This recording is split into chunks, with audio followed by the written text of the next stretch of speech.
Thank you, Deputy Speaker. And I rise to speak on the appropriation bills that are currently before the House. In total, these 5 bills seek parliamentary approval for around $1.3 billion in the 2013-14 year and $88.4 billion in the 14-15 year, for both the ordinary continuing operations of government as well as a number of new measures contained in the 2014-15 budget. And it is this budget, the Abbott Liberal government's first budget, that I wish to speak to today, because it is this budget that betrays the trust of the Australian people. This is a budget built on broken promises and wrong priorities. This is a budget that indeed exposes the Abbott government's systemic deceit, their false promises to the Australian people about reducing the cost of living, their false promises about the state of the budget, and their false promises of returning the budget to surplus without imposing new taxes or new spending cuts beyond those they'd already identified before the election. This is a budget that makes clear that what this government says before the election bears little, if any, resemblance to what they say and do after the election. Every day we see the Prime Minister on his bike pedalling as fast as he can to escape his pre-election promises and commitments. Does the Prime Minister honestly think that no one will remember? It's not as though all those press conferences, billboards, signed pledges, glossy brochures and photo opportunities didn't exist. And it's not as though there aren't more than a few traces left behind to remind us all. Well, Prime Minister, I can assure you that the people of Newcastle will remember well what you said before the election, and they, like the vast majority of Australians, have completely, comprehensively rejected this budget. This is a budget that compounds inequality in our society, and Australians everywhere have denounced it. But it's not just Labor members of Parliament making this point. As one senior Liberal MP put it, this budget is a stinking carcass around the government's neck. And while the Liberal Minister for Small Business is more polite in his observations that there are no clear winners in this budget, I can assure the Minister and the Abbott Liberal government that there are plenty of losers. Cuts to education, cuts to health, cuts to family payments, cuts to the ABC and SBS, cuts to legal services, science, the arts, the environment, the Human Rights Commission, foreign aid, social services, Indigenous affairs, and the list goes on and on. To make matters worse, the so-called justification for these savage cuts is a fictitious budget emergency concocted by this Prime Minister and his Treasurer to suit their own political purposes. And no amount of spin, however, can hide the fact that these budget cuts are a complete betrayal of the Australian people who put their trust in this Abbott Liberal government. Let's be clear, this is a budget based on a long list of broken promises and commitments that this government made when seeking office. Who can forget the Prime Minister's words on the eve of the election when he was interviewed by SBS News? No cuts to education, no cuts to health, no cuts to pensions, no changes to the GST, no cuts to ABC or SBS.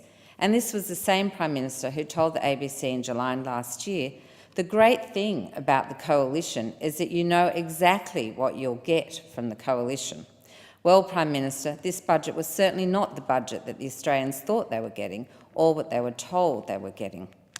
This budget is, however, unravelling before our very eyes, as an understandably very nervous government tries to sell this stinking carcass to the Australian people. Given the enormity of the task ahead, you would think the government would at least be across the detail of what they were trying to sell.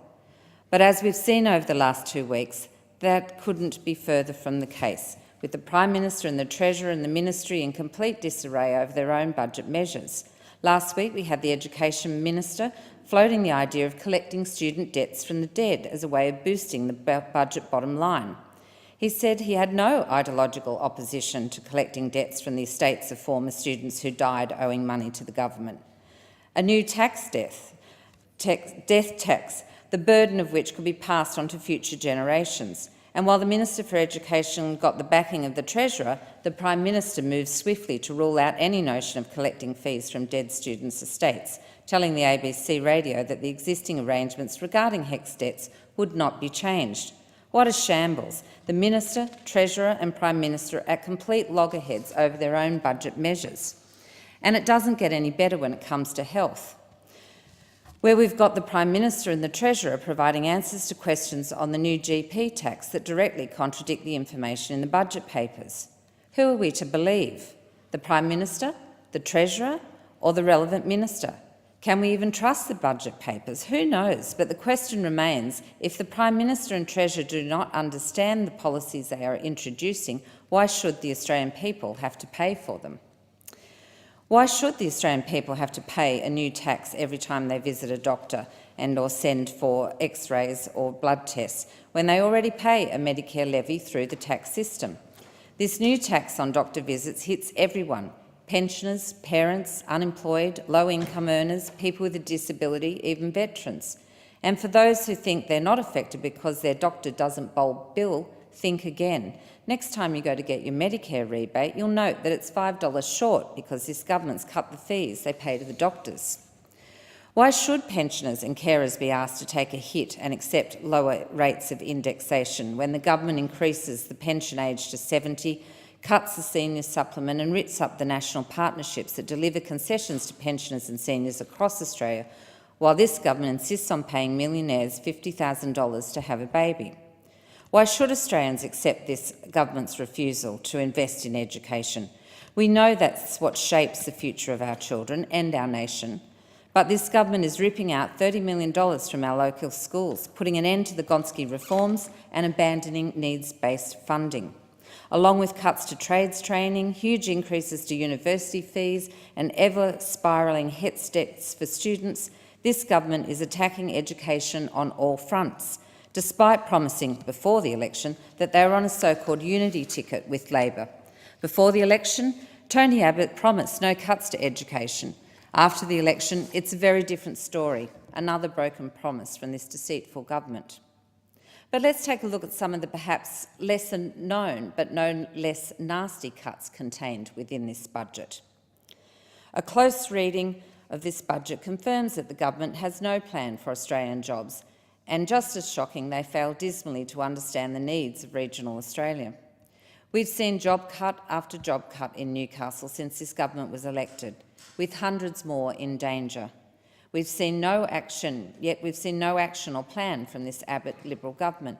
To make matters worse, if you're under 30 and you're one of the unlucky ones to lose your job, this budget makes clear you're on your own. Cuts to apprenticeship and job seeker support programs, the abolition of career advice and mentoring schemes, cuts to youth connections and tools of trades grants, massive changes to New Start and the freezing of payments in 6-month intervals while you're trying to find work are especially cruel. These programs help people keep and find work. They support job seekers in transition, yet this government is abandoning them at their time of greatest need. The social and health impacts of these cuts are profound and tear at the social fabric of our community. Professor John Mendoza of the University of Sydney and the University of Sunshine Coast notes that this budget is particularly cruel for younger Australians and is concerned about the ongoing effects. He said, "Younger Australians have been actively excluded by government. It is discriminatory, divisive and dangerous. The changes to New Start allowance in particular are the most egregious and dangerous proposals. The links between mental illness, suicide and underemployment and unemployment are well documented and known. Removing these very basic safety net provided by New Start will put more unemployed people at even greater risk, possibly unprecedented." This is a shameful legacy for the government to leave for our young Australians. In Newcastle, we've benefited in the past from the decentralisation of federal government departments and agencies, creating local jobs and offering dedicated services to the community. We're proudly home to a major ATO facility and CSIRO's Clean Energy Centre, world leaders in solar and thermal research. Indeed, I'd like to put on the record my congratulations to the scientists in CIRO in Newcastle who this week have announced their success in using solar energy to generate the hottest supercritical steam ever achieved outside of fossil fuel sources. Dr. Wonas said, "Instead of relying on burning fossil fuels to produce supercritical steam, this breakthrough demonstrates that power plants of the future could instead be using the free, zero-emission energy of the sun to achieve the same result."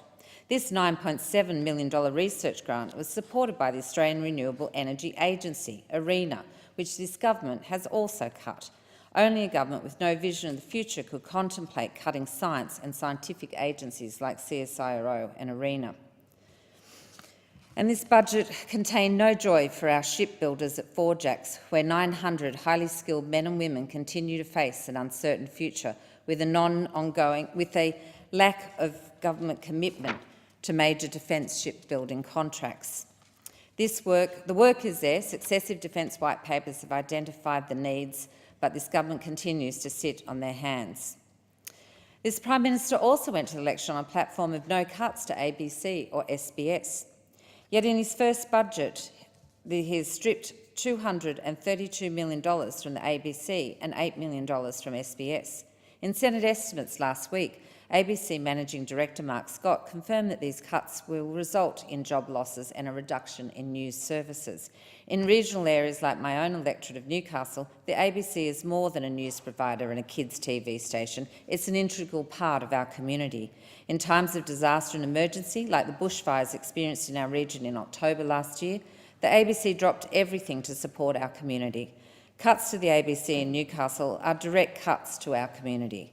Mr Scott also said in Senate estimates that local radio was the spine of what ABC delivers, but was uncommitted on its future in the wake of the announced funding cuts. He said, "I just hope that our budget envelope is one that allows us to continue to be able to invest in the renewal of local radio.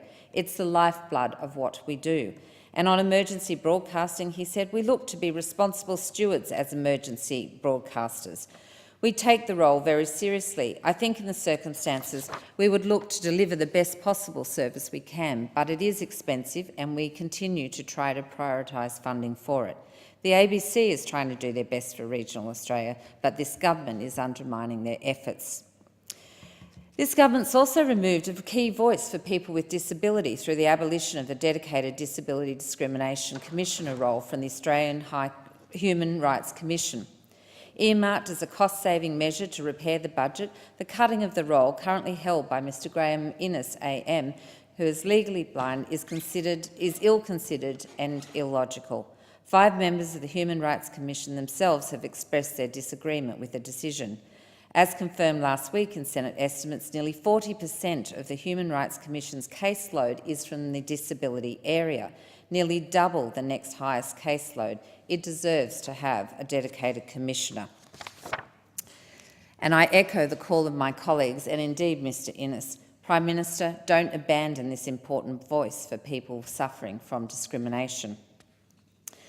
Let's take a look at the government's $16 billion cut to overseas aid, another broken promise that will hurt the world's poor. $16 billion in overseas aid can make a world of difference to some of the poorest countries and people on earth. For example, it could teach 53 million people to read and write, provide 3.2 billion life-saving malaria treatments, deliver antiretroviral treatment for 20 million people with HIV/AIDS, or train 6.4 million new midwives in developing countries. Australia is a rich and prosperous nation, and it is our responsibility to support those in need. In a year when we are chairing the G20, we should be setting an example to the rest of the world about how to look after others less fortunate. Instead, we are tearing up our commitment and abandoning those who need our help most. Again, it's not just Labor highlighting the unjust aspects of this government. In response to the budget cuts to foreign aid, Helen Stowe's chief executive of Oxfam said, "Unless countries like Australia invest more in humanitarian assistance and efforts to reduce disaster risk, we are going to see more people go without life-saving assistance." Australia needs to be part of the solution, not backing away from our responsibility. Budgets, Deputy Speaker, are about choices. And while the Prime Minister likes to talk about making tough decisions and tough choices, the Australian people have every right to question his priorities. Just how tough was it to produce a budget that makes the lower income earners do all the heavy lifting, while high earners are left with barely any change or indeed better off? Just how tough was it to cut health, education and pensions while spending $50,000 to the already wealthy people to have a baby? These are not the values or priorities of the Australian people. This is a budget that divides Australia and entrenches inequality.